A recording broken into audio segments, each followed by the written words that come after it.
from the Denton Square. It is week 10 of the Texas high school football season.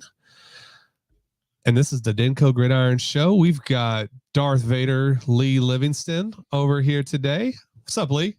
Not too much. I think you mentioned it, the Darth Vader thing. I may occasionally sound like an anti-smoking commercial throughout this episode just because I had to get a little procedure done, got a little kind of doodad put in, rocking some hardware. Apple. Yeah, hardware. Just so it got modulates his voice and everything. So that's why I got it put in. Yeah. Wanted to sound cooler, but it sounds like an anti-smoking PSA at here random. So if we just kind of break down, it's a laugh and giggle fits, and I crack a joke here or there about it.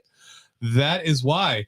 But welcome everybody. It is week 10, the penultimate week of the regular season. Lots to get into, man. That I just am so over playoff scenarios. I love and hate this time of year just because there is just so much going on. And inevitably, when I am looking at all this and trying to figure out who can do what, if this, then that type crap, I missed something or two or three. And so that's what happened this week. And I'm over it. I'm not sure if you're familiar with the Big Bang Theory or anything like that, but the Sheldon Cooper meme where he just throws all the papers up in the air with the contract and just being over everything. It's kind of where I'm at. I'm ready for this week to be over and next week to be over. And we have our participants, and we're 6 weeks into that sprint of getting to state. Stephen Peters, managing editor here of the Denko Gridiron platform. That's Lee Livingston to my right, to your left on the camera. He is our technical producer, videographer, all things cool. Yeah, all the fun stuff, like including the hair. Stuff. Yeah. That's why I got the hair. And you've got the awesome little scarf for the 70-degree day. You got to keep your neck warm. Yeah, got to keep it warm. And there it goes. Sorry. All right, man. That took a whole 5 minutes. Did we even get 5 minutes into it? No, we're 3.5 there minutes. It is. Yeah, we're 3.5 minutes into it, and it pops up. So thanks for stopping by our little corner of the internet web shows. You can always find us on X, Facebook, YouTube, Instagram, Threads at Denko Gridiron. If you want to email us, you can always email at info@denkogridiron.com. I should probably get into that email here soon. I haven't checked in a little while. So if you messaged us, sorry. Been a lot going on. This is not our day jobs. This is for fun for us, basically. So the day job, and each of us have a life at home, and outside of it is, takes precedence sometimes. But we're glad you're with us. If you're watching us live, if you're watching us after the fact, hit us up. If you are watching us live, give us a shout out where you're watching from and who you're rooting for this week, or who you're rooting against, or what game you're watching with the most eyes, outside of your own. All right, man, let's get into it. The news.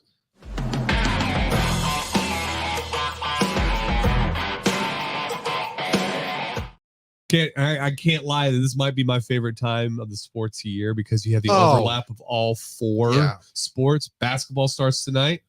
Rangers are in the World Series. Football's going on. And hockey is also begun. So I definitely really tune into that hockey stuff. You saying hockey stuff is 1,000% the dead giveaway that you don't watch hockey. Do you not watch it? I tune into basketball. But you don't watch hockey? Here, like maybe at the end of the year. Okay, so you're kind of like the college basketball fans for the most part. Once maybe one or two of the few minutes of the finals. Oh, okay. So, but no, this is my favorite part of the year where you have this overlap and everybody's playing and there's potentially no nights off. It's all great. Now I will say I don't watch, we get to the World Series usually this time of year. If the Rangers or somebody I don't. If the Rangers aren't in it, I usually don't watch it just because it kind of bores me. I feel you. But I'll definitely watch this. I will definitely watch some Mavericks. I'll watch some Stars here and now. I'm not like a diehard watch all of it, but because I can't. But Yeah, I'm with you. The older I got, it's like, it's like, unless the teams I love are in stuff, it's like football, I can kind of tune in to whatever. Yeah. Same here with But it's college like, football, especially. oh yeah, it's like I can kind of tune, like it's just like I'll tune in and watch and whatever, and it's like, but I've just got other things I want to do, and Yeah. it's like, I don't know. All right. So news and notes that we have going on this week. Same four teams are ranked as they were last week. Nelson is the only one to have moved up, and that's by way of a Lake Travis loss to Dripping Springs, I believe, is who they lost to. So Nelson won emphatically. We were at that game, and they move up because of that loss. We also have some award winners to re-recognize from earlier this week. On offense, we had Noah Spinks, the freshman quarterback, his first ever start. Apparently, he's the number one rated quarterback in the state of Texas as a freshman. So that'll be interesting to see how that plays out over in Flower Mound. But he took home one of the awards. Kendrick McLeodin, the running back from the Colony, had a big game to keep the Colony keep its chances alive for the playoffs. Kellen Tasby, the quarterback for Prestonwood. This is, I think, his second or third time being listed. And then Carter Massey, the wide receiver for Flower Mound, had a huge week as well. He got both of Noah Spinks' touchdown passes, and he went over 200 yards receiving. So obviously a huge impact in that game. To defense, we have Caleb Darthard for Geyer from the linebacker there. Cooper Snyder, the linebacker for Wakeland, not Thomas Jelinek, who usually occupies the defensive spot out of Wakeland. Then Hudson Lunsford from Prestonwood, and then Tony Lewis in Cuba for Louisville, the DB there. So those are our 8 players of the week, 4 on offense, 4 on defense. I almost feel bad as I've gotten along to this season, not having special teams, but it's just so impossible. Like it's nearly impossible to get updated stats every week for every team for defense. Then we get into the special teams players and everything like that. It's just like, I would love to say X guy from Pyron Nelson was the punter of the week because of 45 yards per average punt, but we don't get those metrics. Yeah, we don't get those metrics, and it's like we've talked about it many times. We don't have like the more advanced the metrics kind of get. We have the really simple stuff here at the high school level, and then if you are looking for like more special teams awards, I know each team will post. Most teams are pretty good about giving out their player of the week awards, and they'll do like special team stuff, and whether it's a punter or a guy who just made a big play. Yep. So if you're someone with a son or or a friend or whatever it is that plays special teams, go check that stuff. Yeah, that's definitely going to be like either their athletics account, at least on Twitter. I don't know about Facebook pages and stuff. They might do it there too if they have it. But they'll either do like units, who won on the unit, or they'll have like position groups, some of them. So they'll do that, and of course like overall offensive player, overall defensive player, and stuff like that. So we're only able to do what we can do with what we're given, which again, we appreciate the coaches who put up with my emails every week if I have to reach out, or the position coaches and coordinators who put that stuff either on Max Preps or email it in right away. I know like Christopher Gage over in Flower Mound, right after the game is over, within an hour, I get an email from him saying, here's our defensive stats. Love it. Nathan Diddleman from Aubrey, the next morning, he'll always email his stuff over to me and a few others as well in the area, like the Morning News and the Denver Record Chronicle and everything. But I love that, and kind of want to get all the coaches on that cadence. Hey, come on, I don't want to have to pry. I would love for you just to drop it in our inbox. So that's that. Teams on a bye, 2 of them. We have Aubrey, who can't be unseated as the district champ, regardless of whatever happens with Van Alstyne this week. And then Prestonwood. They will have their de facto district championship game decided next week against Parrish, but they are in the playoffs out of TAPS 1, District 1. And then I think one of the, I wouldn't say it's not a cloud. Just something that to watch out for off the field, and that's Snapshot. Happens on Friday. You're familiar with Snapshot, right? Yeah, it's our realignment. It's just a snapshot in terms of what we kind of think will happen. If I'm correct, it's the official populations of the schools. Yeah, that's exactly correct. Is that correct? The schools have been sending that stuff into the UIL. We have some rumblings. Step is really from DCTF is really into that. He communicates either with like a lot of coaches or athletic directors to kind of get a sense of where they're looking at. So like DeSoto, as an example, possibly being at a 5A level, but they're probably going to opt up. And I think we didn't talk about it last time we discussed this, but you had questions about opting up, and schools can absolutely do that. They can appeal to stay at the current level that they're at. So as an example, I think Austin Johnson was one that was at 4A and then had to move up, and they appealed, and it got declined by the UIL. So they had to play 5A, and kind of put them a little bit behind the 8 ball. Inversely, you can opt up, and there's no issues there, as long as I guess there's space, and there's usually always extra space. You just got to figure out scheduling and everything. So I'm always interested to see what the numbers are, like I think they already have the cutoffs, like what the cutoffs are going to be in terms of classification and divisions for 5A and below. But what the numbers slide. I think there was always a running joke for the last 10 years before this most recent realignment about Highland Park. They come in like a half a student below the 6A cutoff line, and they're always staying in 5A. That's how they essentially won all these state titles, was because they were always projecting lower than what everybody assumed they were. So it'll be interesting to see how that shakes out in terms of numbers for every school. Obviously, we mentioned last week, Lake Dallas possibly dropping to 4A because of a smaller senior class this year.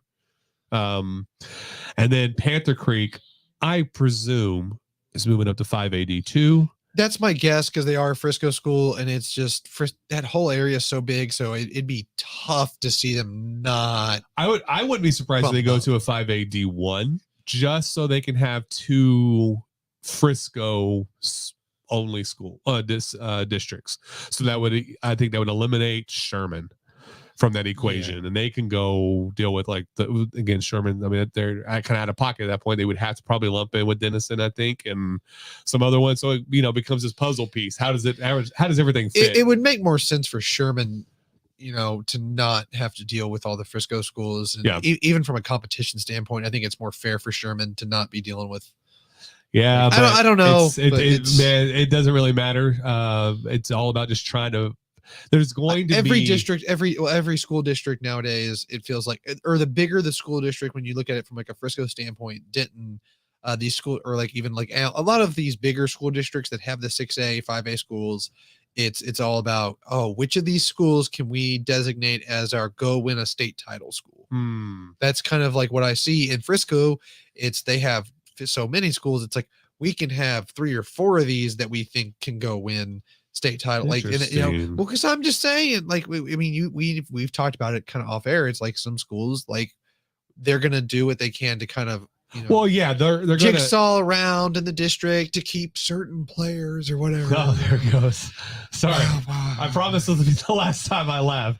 I hear you. I think there's a little less gerrymandering. I think in terms of that, there are some weird, like for Frisco ISD, there are some weird zoning and everything, but it's not like you can rezone all that often. But they do set it up to where you're not having to run into 6A. So that's why they keep building schools and stuff like that. Yes, there is that for sure.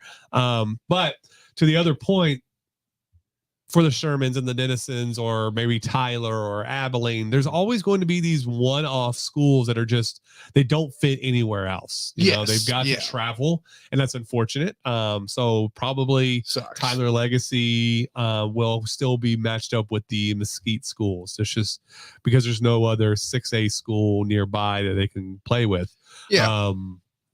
Likewise for Sherman, there may not be another 5A school, but that's kind of what I was alluding to. Is like, I'm curious to know what's going to happen with the Colony and Ryan, because 2 years ago they were with I believe the Keller Farmers Branch District. Why does that sound? No, they were with the Frisco schools. Oh yeah. You're 'Cause they had right, because they Frisco- were playing Frisco, because the Frisco Lone Star game, and then Yeah. we talked about it. We talked about it on the I think it was the Saturday show, where Ryan. There was a game that Ryan had, because Ryan didn't get to play because of the COVID thing. Yeah. And then the Frisco then they ISD. just went in. Range mode. Oh, they smoked everybody en route to a state title. Absolutely. So those two schools, I'll be curious to see what happens with them, because this most recent one, they had to then go play Fort Worth ISD schools. Didn't make any sense at all. Why are you having to go, not Fort Worth ISD, but the Saginaw's, the Northwest, Centennial? I mean, these are some long hauls for teams that are normally playing in either the same county or the directly adjacent county, like Collin County or Dallas County, North Dallas County. So we'll see. I'm just curious. I do not envy the exercise that they have to, or I envy it. I do not ever want to have to be part of putting together that jigsaw puzzle for all the schools, all the districts, and all the levels. But it's just something to kind of watch out. I'd be curious, just on the kind of the last thing I would be, since we mentioned like what's going to happen with Ryan and the Colony this go around. I don't know where their snapshot's going to be, but because of the way Denton's grown, and especially the Colony's grown, is if one of those two, more the Colony than anything, is if the Colony even stays at 5A. I think I don't think it's super high that it bumps up, but I think there's. So I live out there. They're not going to move. You don't think it's going to bump? No. Okay, I was curious if there was a slim chance, but I know the Prosper schools and stuff. I think they were well under the number last time to not have to worry about it. Curious. Which then became like, well, we have a swell of schools coming on board, so we're gonna have like Eagle Mountain out of Saginaw ISD coming on board next year. Okay, so you're gonna have Walnut Grove. Three? Is it 2 or 3 Prosper schools? Yeah, the Walnut Grove school is going to now be cycled into that mix of schools added to it. So there's potential. It's just they just did not have a good fit, and but I don't think we're going to be having, because we haven't had Louisville annex a whole bunch of area around the Colony. So there's not any more huge growth available there, because we are landlocked. We have the lake to our west, and then there's Frisco and Little Elm directly around us. So we have no room to grow in terms of count. So we should be good at 5A D1, at worst 5A D2, just if we were to lose people. All righty. Makes sense. Yeah, so that's kind of how it works. I'm just interested to see how that what those numbers show on Friday. And we'll have, I guess we'll have a breakdown of what the numbers are, the count for each one, and then bug flying around, and then that'll then kind of give us the trajectory of what districts might look like come February when that gets released. All right, breakdown. Let's do it. Sounds good. Didn't have it pulled up.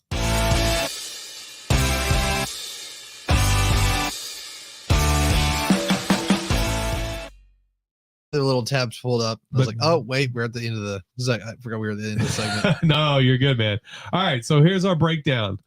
Playoff talk again. And I want to, again, apologize to you for being just wrong, and all the viewers and readers and all that stuff for having some incorrect scenarios, just because I did not see. I either had a tunnel vision that Ponder will win and Pilot Point will lose, and that will cause those teams to be finished, or I didn't think about the possibility of a 5-way tie for second or a 5-way tie for first.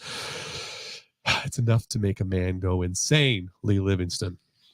So I had it as 5 teams last week that clinched a playoff spot. You know what? I'm going to truth this one out. I still think there are 5, but there are 3 for sure, according to the morning news, that have clinched. 2 more that can clinch this week, but I'm going to limp them into the clinch. I just don't see a scenario where they fall out. 5 teams that clinched, 4 teams that were eliminated for sure. The 5 that clinched were Nelson, Geyer, Argyle. These are the other 2 that are up for debate. Lodestar and Reedy. Again, the morning news has it as 5. They are 2 of the 5 teams that can be tied for second for first out of 6-5A D1. There are 8 teams that can clinch this week. 2 and 6A, and this is 6A because Nelson, as we said, clinched. Geyer is locked into D2 out of 5-6A, but the two that can clinch out of 6A are Louisville with the win over Plano East, which will be, I think, an interesting matchup. I think Louisville wins, but I think it's still be an interesting matchup because they're both sitting at 4-2 in district play. Yeah. And then Marcus, they can win or have losses by Flower Mound and Hebron. I think they take care of Plano if they this week, but we don't know what kind of you get off of a very close. I mean, I wouldn't say it's very close. It was an 11-point game, but it's still close enough. It's really emotional. Pretty sure it was very physical out there at Marauder Stadium last week. What kind of hangover effect do you have from that game? You put your heart and soul into it. Like we mentioned, this is a lot of kids' Super Bowl in terms of their football careers. Most of them won't go on to college or not, let me rephrase that, won't go on to play college football. So this is, the pinnacle of that career. But I do also kind of trust in Mike Alexander and being able to coach up his kids, and they've turned a corner from a terrible start and are in position to clinch a playoff spot with over Plano. Yeah, I think Mike Alexander's done such a fantastic job with that team. Trying to pick out, because I know it's hard to pick out some games this week because it feels like we're at that point of the season where there's every game just is really important in one way or another. It's like, when we were, here's our 3 games that we'd like to give out at the end of the week. It's so it's certified banger season. Yeah, I know. And that's the hardest thing. But I love this kind of Marcus team, and I love the Louisville team right now. Yeah. I think for both those teams here going into this week, it's going to be interesting to see how they come off an emotional game like that, because it was tight for both of them for different reasons. I'm concerned for both of them, but I feel I don't know who I feel more confident in, because Louisville, I think, has the tougher they've got some tougher games a little bit, if I'm not mistaken. So it's this one over Plano East. It's Plano East and then Hebron. So they've got, and those are I would say letdown is, I don't like the word letdown spots, but we've seen Louisville have some tendency to kind of not put away teams that they should put away. Yep. And that makes me a little nervous with back-to-back teams that are scrappy and have shown they can beat teams. Whereas with Marcus, I'm a little more confident that they're going to show up and they're going to ball out from quarter number 1 to quarter number 4. And so it's just this, there's something about Louisville that makes me a little nervous. And that's why these last 2 weeks feel so important to me with Louisville is before they go into the playoffs, if Louisville can just blow the doors off these last 2 opponents. I agree. I think there's a big emphasis for me on Louisville going in hot, because if they're not, I get very weary about who they're going to be playing out of 5-6A. Yeah, and we'll find that out this week. Yeah.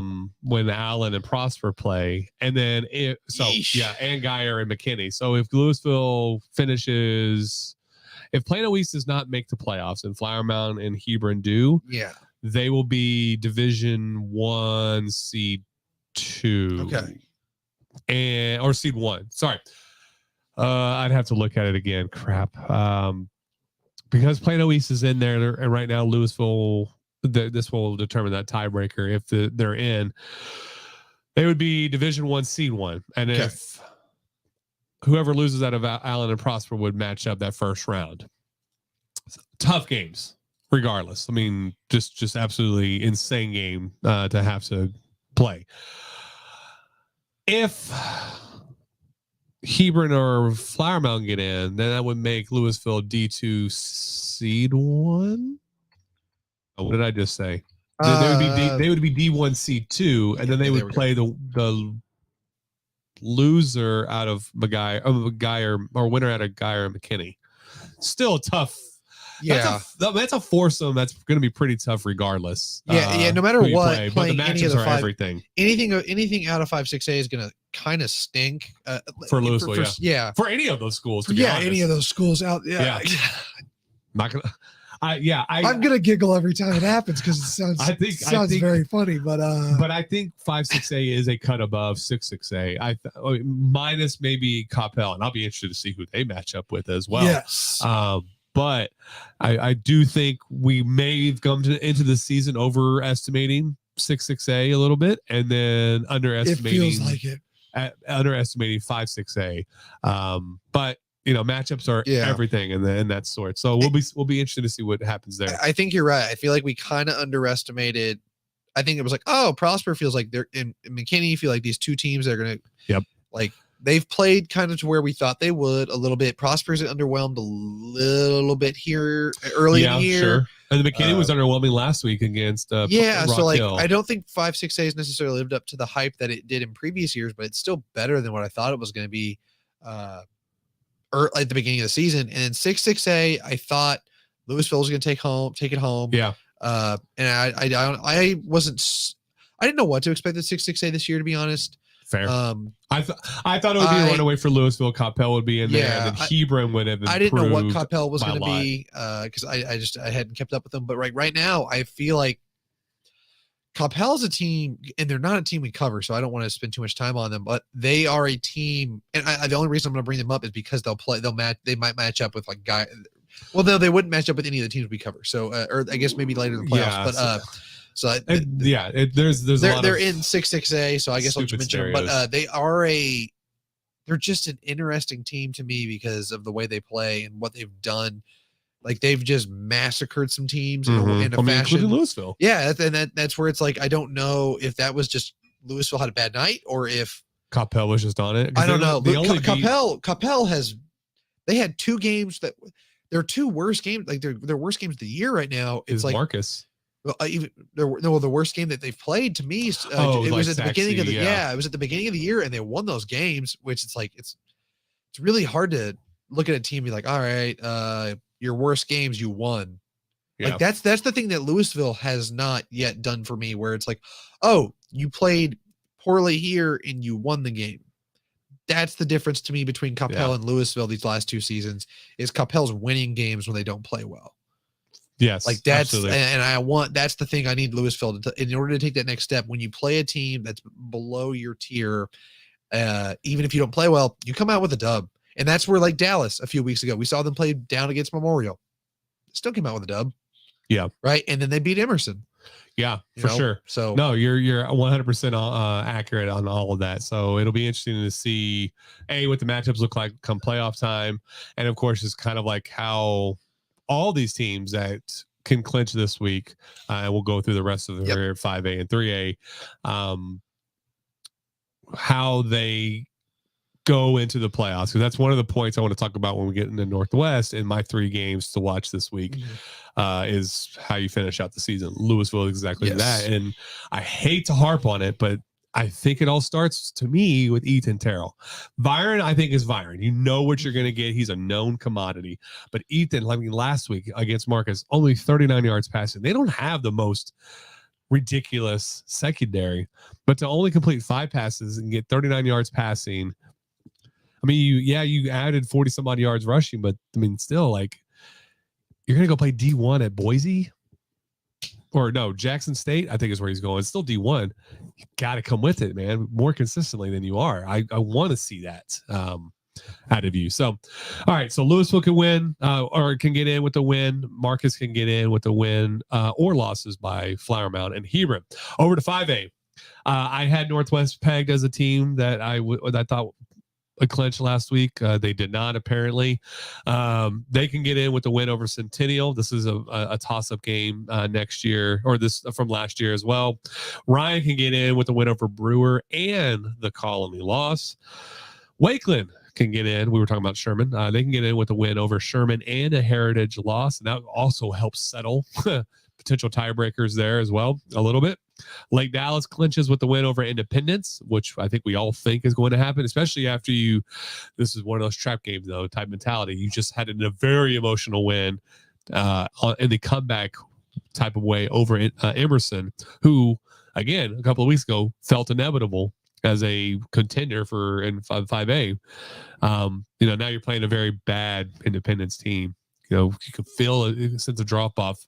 Memorial's a little bit better than Independence, and you play that game really close. I mean, for some reason, those two match up really well, but you don't want to have that hangover mentality and, we're just going to roll over them. If you're Lake Dallas. But I still think they will win. And then Denton will clinch if they can beat Argyle or Lake Dallas does defeat Independence. And that will then set those four schools at a 3-5A D2. And then another team that, again, Tunnel Vision thought was going to get in and it would eliminate Pilot Point, but at a 3A, if somehow Ponder can knock off Brock, who looks very much the part of a state contender again, and Pilot Point beats Peaster, they are in. So there's a lot of scenarios there, but we were talking about it before the show. It's going to be hard for Pilot Point to do that. And then we haven't seen anything really out of Pilot Point this year to say that they can win this week and then again next week. So Peaster now feels like they're going to lock up a spot because they have Pilot Point and Boyd. Yeah. So it's one of those things where Ponder, it was right there for the taking. It was there. And then now they did what they needed to do early in the year. And then they did everything they were supposed to, and then they've just fallen flat. It just I don't know what happened. I don't know if they felt, if it's one of those things where like they knew going into the game how much was on it, or something, and like it was like a big wave for them, because I don't remember how young the Pilot or the Ponder team is or what, but they're a good mix of some seniors and juniors with some others. It is a new coaching staff and stuff. There's a million things. Yeah, but to lose 34 to nothing to Peaster, man, that's brutal.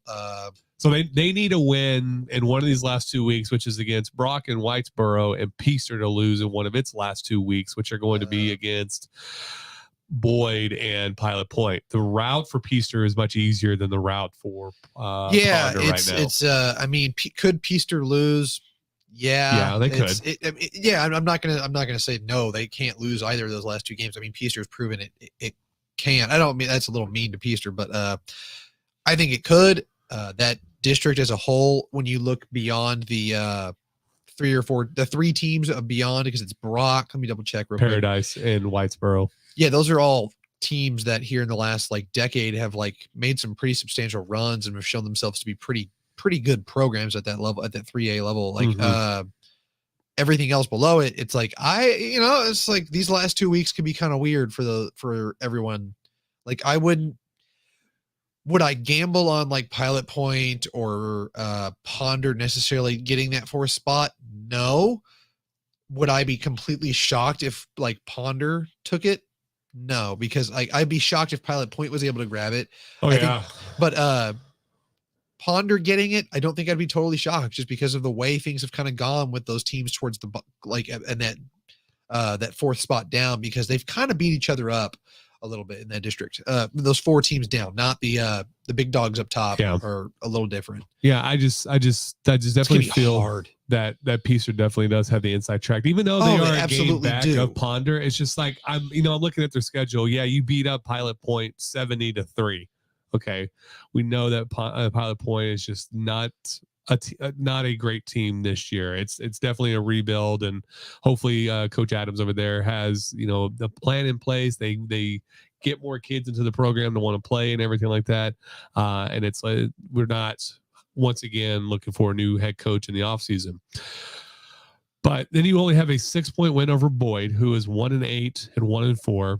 And then, of course, the 34-0 loss last week to Peaster, who was at the time 1-6 and 0-3 in district.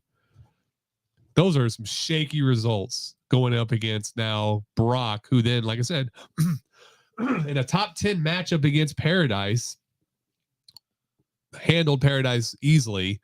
And then Whitesboro, they're 4-4 this year and 3-1 in district.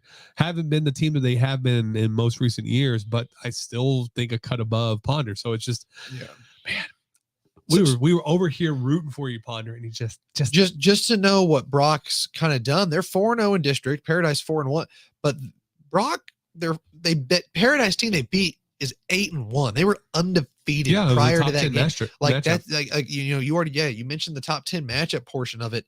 And then Whitesboro, they're 4-4 on the season. I don't have their full schedule pulled up, but like they dismantled Crum, right? 49-28 early in the year. One of their losses was to Bells early in the year. And if I'm not mistaken, Bells has been pretty good. Good season. Like they're not losing to like, it's just gonna be hard. Like I'm trying to like figure out how to like really get into this. It's just Ponder's gonna have to really show up, and you're gonna have to rely on Peaster? Not just Peaster to lose, but what's his name? The obviously the quarterback, but the guy with the turnovers. I'm blanking. That's we got the interception record now. Just blanked on it. Case Peacock, right? Yes, Case Peacock. Okay, yeah. Sorry, you're struggling over there. My bad. Yes, Case. I mean, you have to rely on all your two-way players basically to play. Cooper Reynolds, not Case, to play balls out. Yeah, Case Peacock, quarterback, if I'm not mistaken.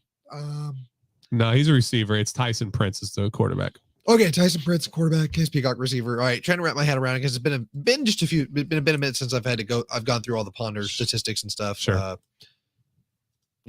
went through it on like Friday night, like gleamed through it, but it's like after a 34-0 loss, I don't want to like spend a ton of time on it. It's like, I don't know, it's depressing. It is when one of our teams gets run through. It's I don't know. I think it's just because the moment was there, like it was the chance. You may have probably got your butt whooped like crazy in the first round. But I was so excited and we'll talk about like Crum a little later. But it's like, yeah. Alrighty. Okay, so that we have the 8 teams that can clinch. That's like I said, Louisville, Marcus, Northwest, Ryan, Wake, Glen Lake, Dallas, Denton, and Ponder. Yep. And then 6 teams that can be eliminated now. That is Hebron and Flower Mound. If Hebron loses to Plano West or Marcus wins, and if Flower Mound loses to Coppell or Marcus wins, I believe, if I read that correctly and everything, and I've looked at all the scenarios, they are eliminated. The Colony in 5A, they can lose to Saginaw and be eliminated. They also can throw a huge wrench and win, and then a whole bunch of other things happen where they can actually be in the playoff chase and then enter their bye week with hopes and prayers. And then 4A, Crum, they lose to Bridgeport, and Farmersville and Gainesville win. They are eliminated. And of course, Sanger at 0-4 in district, they lose to Farmersville. They are out.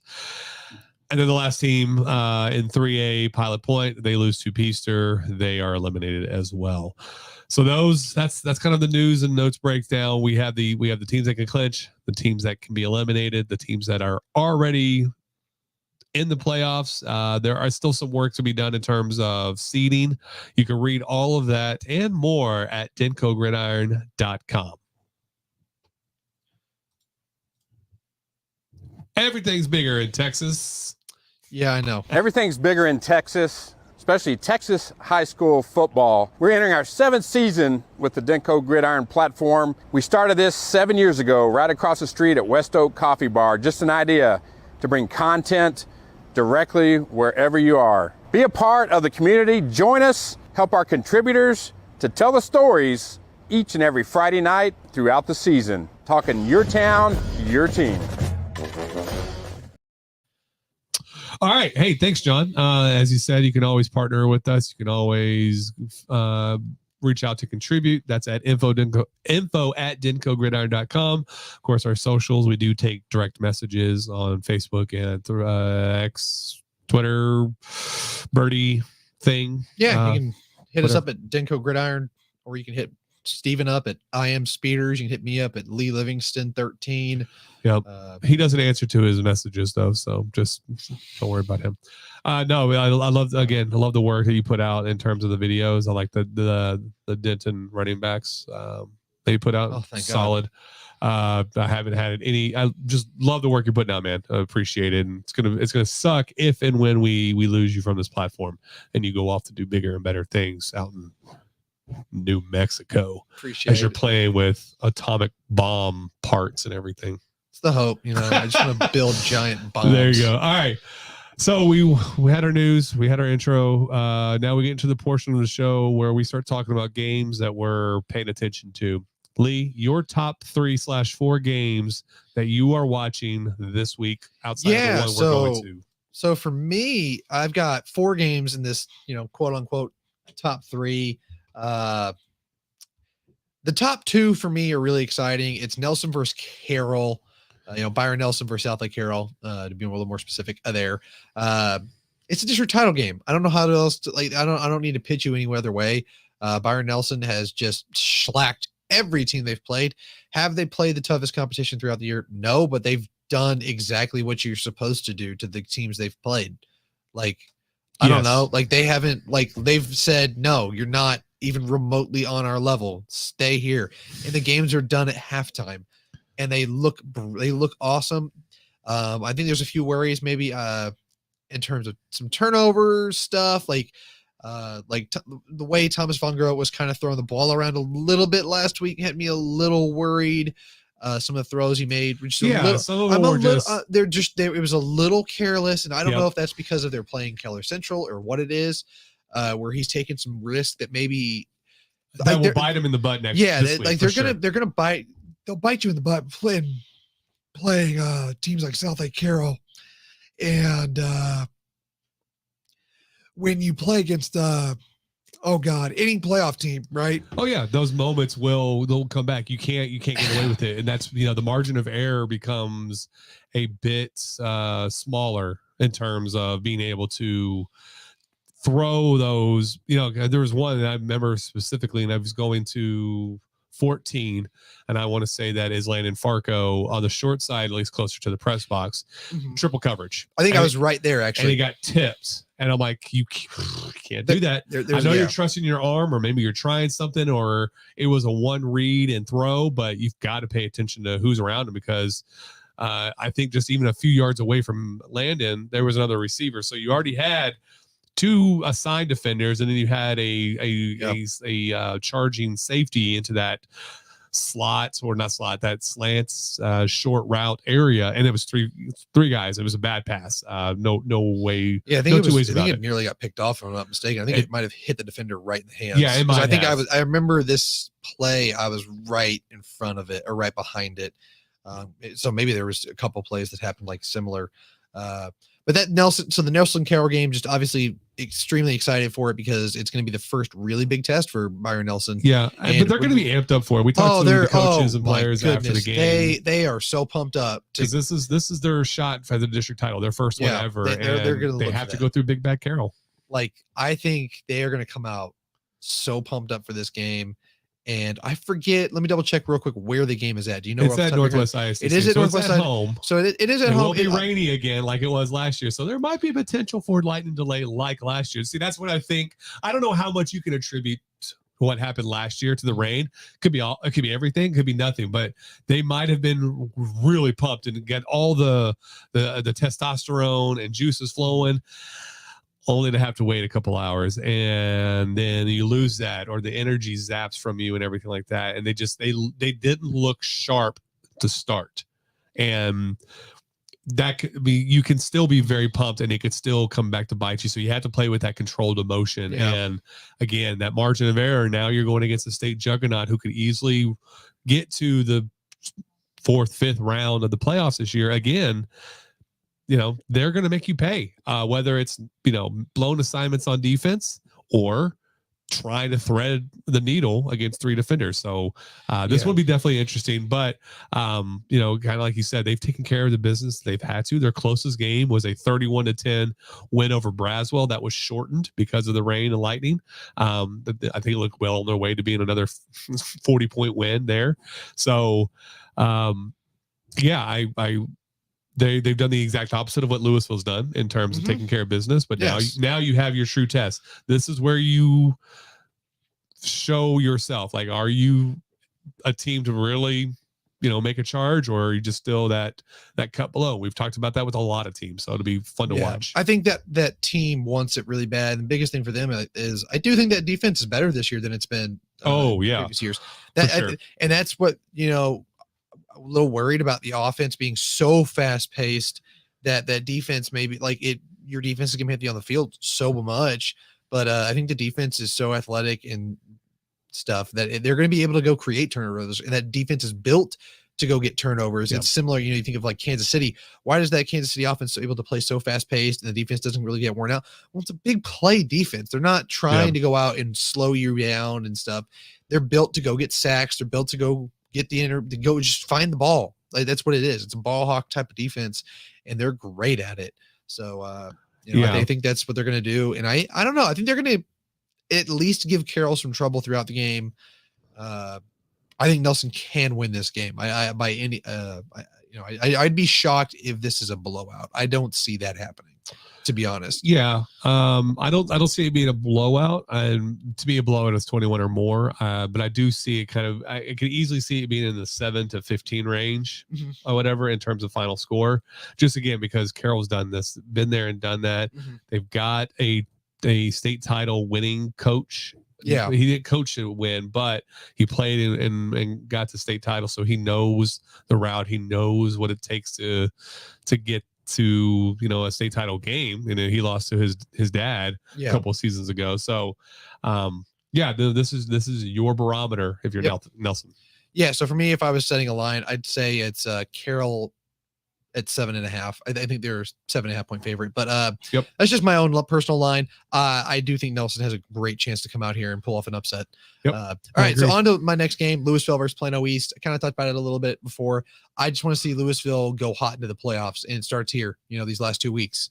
And not really, you already touched on Ethan Terrell. It's like we want to see him kind of start to click a little bit here over the last 2 weeks. I don't want to see I want to see the passing game really start working for Louisville, because if you fall back, it's been inconsistent, and you're going to need to throw the football here. You're going to have to throw the ball in the playoffs. You can't get away with just running it in 6A, regardless of what division you're in. And I mean, I want to see this defense turn up. They're not getting the takeaways like they were earlier in the year. They're not, you have the Sean Olivers and you have the Ryan Sewells up front who are going to put a lot of pressure, and that's going to do a lot of wonder. But now you get to that second level. Where's the support in terms of creating turnovers or making stops and everything? They held Marcus to only 3 points after they gave up I think an opening drive field goal or first quarter field goal, one of the two, and he bowed up. Great, but let's do that from the start to finish and assert yourself as a unit. That's what I want to see. Do it against more than just Marcus, to me. Yes. And Marcus is that's a run heavy team. That's not really a correct. Like Highland Park's a team that threw the ball a little bit more. Like these teams that throw the ball a little bit more, it's like I want to see some some interceptions and stuff. That's to me the part I want to see going in here. I don't know that they play anybody that's going to really drop back and throw the ball a lot. Here these last couple of weeks, I don't think Plano East is going to be throwing the ball. No, they're mostly run, but they will get a heavy dose of dual threat from PJ Creighton, the Patrick Creighton's son. He's a dual threat, but we'll kind of see, right? Yeah, we'll find out here these last 2 weeks or so, and then my next 2 games, or actually this Crum game is actually very similar. Same with Ponder. These 4A games. Or 4A and 3A, separate classification, but Crum, I love this Crum team. It's just, they're an exciting team, and we've talked about Ty Tabor and how exciting this Crum team can be, and they're just right on the cusp of it. You know what? It's win or go home time. You're in a playoff stretch here these last 2 weeks, and so they'll probably be on this list again next week if they win here. This is one of those things where, because you're in dire straits, if you win these next 2 weeks, this just feels like one of those things where, to me, oh my goodness, they could go into the playoffs so hot because they've been playing with their backs against the wall, and now you're playing against a hungry dog every week. Yep. This team could be so dangerous in 3 weeks, and I've said that probably a lot about Crum, but I love this team. When they where Ty Tabor goes is kind of what this team does. Come on, Ty. Like I love, man, like he's got a big arm and it's electric. I just want to see it, man. Like this, I think they can beat Bridgeport. I think they can beat I'm blanking on who they played the last week. Gainesville. These are two teams they can beat. And I'm gonna be really sad if they don't, because they can do it. And they have so many young players, just that little bit of taste of the playoffs. Oh my goodness, next year could be insane for the Bobcats if they just kind of get that little inkling of what it's like to be in a playoff game, because those environments are already crazy at those like 4A and low levels. Good grief. Like those kids are going to be so hungry to get back there. And I just like the way that they could just build a program off of that, to me oh my goodness. I'm just so excited for that team and that program if they can get there this year. And for Ponder, kind of similar. I don't think Ponder's totally dead. I think look, Brock's a really good team. Whitesboro, obviously a great team. Brock's lost 4 games this year. They're not undefeated. Look, they beat Paradise, and I know that that's a really good team, but I'm not done with Ponder just yet. I don't think you're dead yet, okay? Statistically, would most people look at this matchup on paper and say, bet on Ponder? No. Am I going to bet on Ponder? Probably, because I think the money line, man, I could win a lot of money on that. But you're the degenerate with the cover. Oh my God, yeah. I think you know what, Ponder? I think you are 1,000 times better than what you did last week. I don't know what happened last week, but I think Brock's going to look at it and say, oh, okay, this is easy. Brock's had a couple letdowns here and there, all right? They beat a top 10 team. Maybe this is their letdown spot for Brock.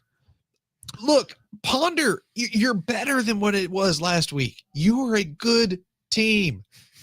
Like oh my God, like both Crum and Ponder, like they're good, like they're there. Yeah. There's like, this is like, they're so close. But you know what the difference is between them and the other teams? It's the same thing with like Louisville. It's just like right there. Go. Like I want it these last 2 weeks for Louisville, Ponder, and Crum. That's why these 3 games are here. One of you 3 just explode and go annihilate your last 2 opponents. I don't care which of you does it. Like I just want it so bad. Just the rant you just went on. I love it, man. Like I love these 3 teams are so. I love all 3 of these teams so much, and it's just like Louisville's defense is so Louisville's so fun to watch when they're clicking. Yeah, even the offense, like when Ethan Terrell's throwing that ball. Yeah, like we saw. Dude is electric. Like just. Come on, guys. All right. You rest your voice because it's gone. It's 100% gone right now. All right. So my 3, I'm only going to stick to 3.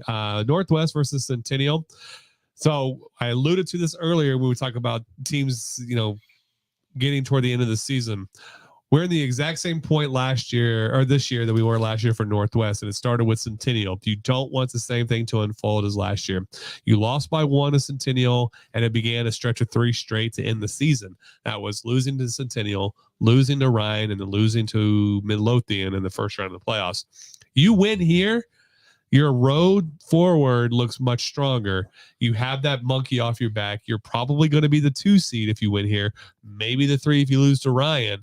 But this is a crucial matchup in terms of making sure we don't fall into the same path we fell into last year. So that's why I have Northwest and Centennial. I give the slightest edge to Northwest.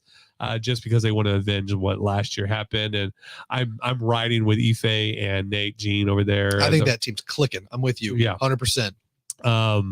So yeah, I'm riding with them. That's a duo, mostly a singular back system with Ife, and he's put it on inferior opponents. Now you're going up against a better opponent. So let's see what happens. Second game, Liberty versus All Saints. That's Argyle Liberty Christian versus Fort Worth All Saints. To me, we when we talked with the West, and we said like Liberty's on a war path to make up for what happened last year.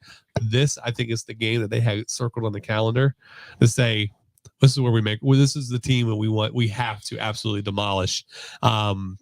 they lost in the second round of the playoffs to them after skunking them 31-0 in the regular season. This game will decide the district title. Liberty is winning by 45 points a game, and I can easily see them trying to score 1,000 points tonight, like they put up 85 against Fort Worth Christian. Not tonight. Friday night. So yeah, I think that they had this one circled on the calendar as soon as they lost last year to All Saints, and it'll be a high energy, impactful game. I think All Saints is going to want to go home early. That's my prediction. To me, Liberty seems inevitable. I put it in my notes. Like they just seem inevitable right now. They're just rolling through everybody. You know what they are? If I wish I could pull up the just that little video of Thanos when he's like walking through, or when he has like, I am inevitable. I am inevitable, and I think the end of the year is just going to be them and their being Thanos. Both them and Thanos it's Thanos, but when he's like, I've done what I wanted, and he's walking out of his little hut in front of his he just sits down and he's just all happy because he did what he wanted to do. Yep. Destroyed everything. Yeah. That's what Liberty is right now. Yeah, for sure. They're just on a world tour so of destruction. And then the last game before we get into our game of the week, that's Peaster versus Pilot Point. So prior to yesterday, I thought Pilot Point was out. Apparently not. So can Pilot Point play spoiler to Peaster and then keep their very slim hopes alive for a playoff spot? They've only scored 94 points this year. They've given up 50 points a game. My gut instinct says no, but this also becomes a pride thing. Like what are you as a team moving forward? You're going to lose some players like Crew Chandler, I believe, is a senior. You're going to lose some talent, but now it's about finding out what you are as a team and what you have moving forward. And if you can play spoiler, even better. And like I said, keep those playoff hopes alive, because odds are Ponder loses and they might lose out. If you win this one and you win the next one, they're playing Brock. It's no, they're not this. I have a little more faith in, I like Pilot Point, but it's like I've got a little more faith in Ponder pulling that one out than Pilot Point at the moment. Fair. No, that's fair. I do too. Hey, I'm just saying, if you're a Ponder kid, if you live in Ponder and you have friends in Pilot Point, you might want to text them. Just saying. I'm just gonna say that now. All right. So those are my three games. It's Northwest Centennial, Liberty, All Saints, and Peaster Pilot Point. To which now we move to the game we will be at on Friday night. We are going to be at Little Elm on Thursday, just so you guys know. Braswell and Little Elm, we didn't forget you. Yeah, you've been eliminated. Tough cookies, sorry. But we will be at that game on Thursday and seeing those two teams in person for the first time this year. Before going to Friday night's game, which is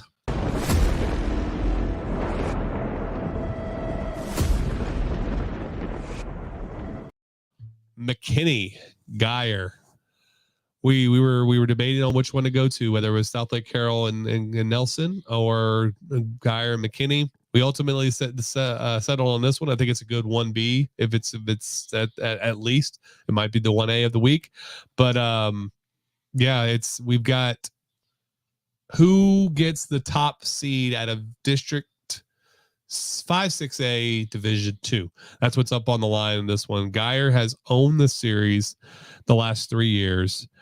Talent versus talent. I think the biggest talent watch or edge that McKinney will have will be in that secondary versus inexperienced quarterback play. But we've seen some pretty good quarterback play out of Harney if he's quarterbacking, which I believe he is. So this will be a huge test for him. You can't get away with some of the passes that we talked about with Von Grote. You can't get away with some careless passes just because you're, maybe just trying to will the ball into triple coverage. It's going to get picked and housed, and even the linebackers are going to be playing, spy in coverage underneath. So you got to be on top of your game. This is going to be a very physical matchup for sure. Both teams are going to hit. Both teams are looking to be that top seed. We know they're both in Division 2, so your fate then but your route through the playoffs starts getting determined on what you're projecting to play moving forward. Yeah, I think the biggest thing for both these teams in this matchup and why you're going to see both, it's not even just the seeding and like the project. Excuse me. I think the biggest reason you're going to see both teams playing so hard is obviously because they want that good seeding and stuff. If you can win this matchup, I think you can kind of take the next week off a little bit, take the gas. You give your guys a little bit of a break the next week, at least mentally. They don't have to be nearly as stressed, because I don't think either team winning or losing the following week would have a huge effect. If I'm not mistaken. No, maybe so it we would. know the Ford playoff teams for 5, 6, 8. Yeah, so it's like I think if I'm either team, it's like if this game is as much of a Jim Ross would say, a slobber knocker or whatever it is, a slobber knocker. Slobber knocker. I'm trying to Careful remember with your phrasing there, sir. WWE. I grew up on it, so you gotta throw that in there once in a while. I will say, let's say McKinney wins this week. Then they play Prosper. You have district title on the line at that point. Okay, so if McKinney did win, they would have they would have the chance to go play for the district championship. So against Prosper. they would absolutely not now take the if Prosper loses this week, which is against Allen, and Geyer wins, and then McKinney beats Prosper and Geyer wins again against Rock Hill, then they're district champs. So I don't think and Marcus Shavers and Reed Himes' mental makeup, taking a week off is their MO. I don't think that at all exists in any fiber of their being. Yeah. Because I mean, if I'm playing, I don't want to take the foot off the pedal before going into the playoffs. Well, I mean, I'm not saying you have to like take it off completely, but it's like, I don't know, after halftime, I don't know how much I want to like throw Eli Bowen and stuff out there. Or no, that's a very good point. It's like I don't know how much I want, like because that's a guy you didn't have last year for a lot of the playoffs because of an injury, and there's guys on the front that I don't want to lose. Like, do I like, at least with your quarterback situation, Isaac Carney and Logan McLaughlin, like you have two competent guys where if something did happen, you're okay. But it's like I don't want to lose, Sterling Ahmad Yusuf, Sterling Schneider. I don't want to lose any more players than I have already through. I just don't want to lose Eli players. Bowen point is really good because they were up comfortably against Marcus. They ran a gadget play, and then he was out for the rest of the playoffs. Like Caleb Darthard has 7 tackles for loss this season. Like he had a massive game last week. It's like I don't like, and you're a physical defense, and same with McKinney. It's like I don't know. And I think you're right. It's just I don't think either coaches are going to be like. It's just not the MO for those guys. But halftime a week from now, and this is where things can shake out totally differently after Friday night. Now, if you've got a chance to win a district title, I would not blame either team for being like, "Hey, we're going out there, we're playing for a district title," because it's like trying to win a state title is so hard and it's such a long dance. And you do need to go. It's similar to the NCAA basketball tournament. We've mentioned it before. You have to go in hot, so it's hard to like. Why don't we just take this week off? Yeah. Like that might kill your momentum. So like you're playing in kind of with a double-edged sword there. If you just take a complete week off and you are this physical team that needs to be out there hitting every single week. Yeah.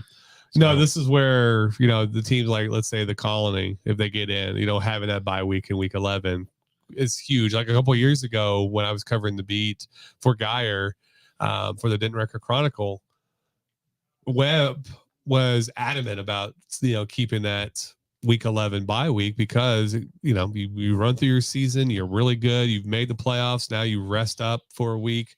You're still learning and you're watching film and you're having walkthroughs and everything like that, but there's no that physical activity to where you have to then kind of recoup and then gear up for a playoff game that you most likely will win, but you have to rinse and repeat. So at least it gave you that buffer to heal up, take some time, decompress from the season, and then recharge your battery. So, there is that to be said. But if you're playing for a district championship potentially, don't see it happening. But this one will decide, like we said, who goes top seed, and we'll get the 2 seed out of 6A, which right now, as we look at standings, was Marcus is the 2 seed. So that would be who they would be matched up against. And again, of course, a lot of things can change. Who would it be? Louisville will be D1.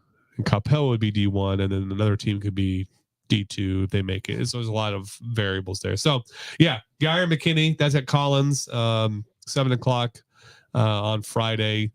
Hopefully we're not, delayed or dealing with a whole bunch of rain issues. There's going to be rain in the forecast, so it's inevitable at this point right now in the season. So we'll see. I think I have Guyer winning on this one. I think I lean Guyer as well. But I think it'll be close like it was against Allen last week or Aledo the week before. I don't think this will be any kind of runaway for either team. Yeah, I'm with you. I don't think it's going to be a runaway. I think it's going to be a pretty low scoring game, especially if the weather holds out the way it has been. I think Isaac Harney's going to have to, use play his pretty legs. well. Yeah, he's going to have to use his legs.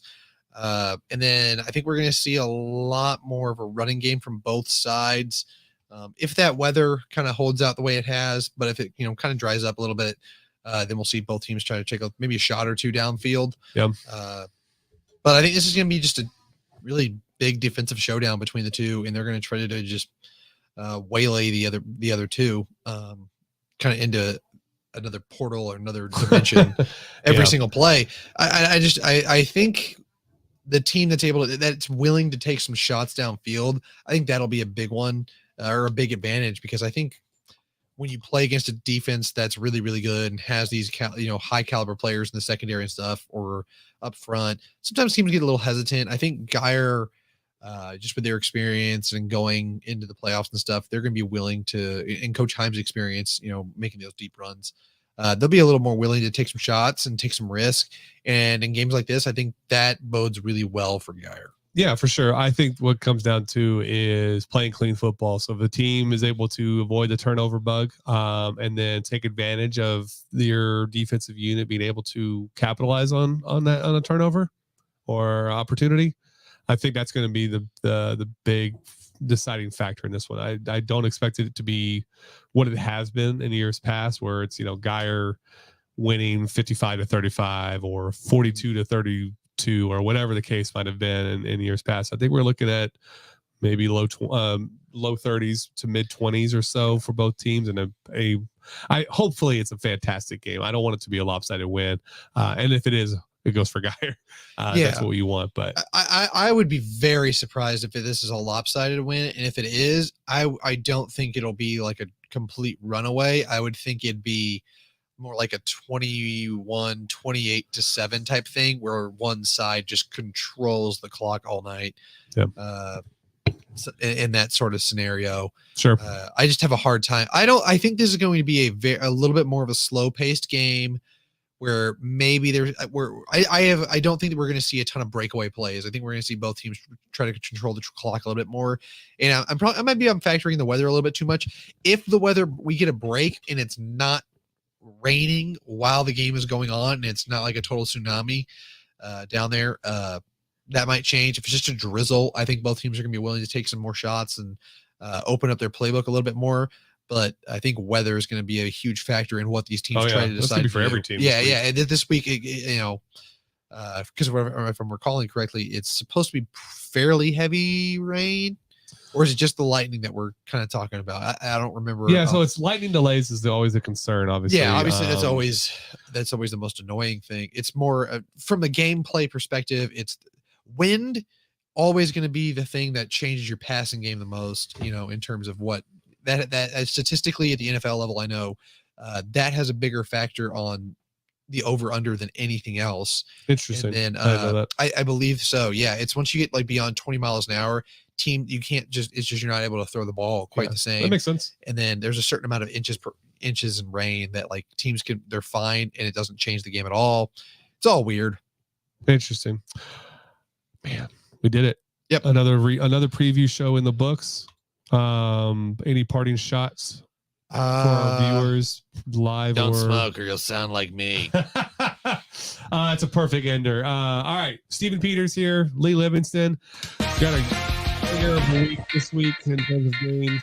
Go watch high school football. Go watch high school football. Go watch college football. We'll talk to you on Saturday at 11.